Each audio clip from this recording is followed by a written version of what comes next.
Luke chapter 16, verses 1 to 15. The parable of the unjust servant.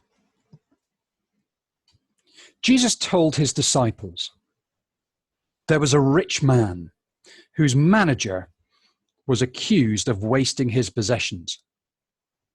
So he called him in and asked him, "What is this I hear about you? Give an account of your management, because you cannot be manager any longer." The manager said to himself, "What shall I do now? My master is taking away my job. I'm not strong enough to dig, and I'm ashamed to beg. I know what I'll do, so that when I lose my job here, people will welcome me into their houses." So he called in each one of his master's debtors. He asked the first, "How much do you owe my master?"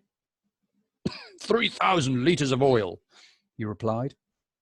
The manager told him, "Take your bill, sit down quickly and make it 1,500. Then he asked the second, "And how much do you owe?" 30 tons of wheat, he replied. He told him, "Take your bill and make it 24. The master commended the dishonest manager because he had acted shrewdly, for the people of this world are more shrewd in dealing with their own kind than are the people of the light. I tell you, use worldly wealth to gain friends for yourselves, so that when it is gone, you will be welcomed into eternal dwellings. Whoever can be trusted with very little can also be trusted with much, and whoever is dishonest with very little will also be dishonest with much. So if you have not been trustworthy in handling worldly wealth, who will trust you with true riches? And if you have not been trustworthy with someone else's property, who will give you property of your own? No one can serve two masters. Either you will hate the one and love the other, or you will be devoted to the one and despise the other.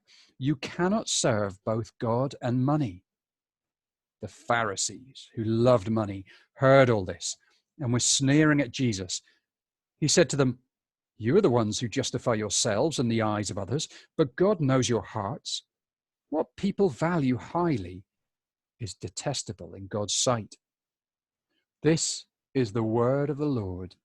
Thanks be to God.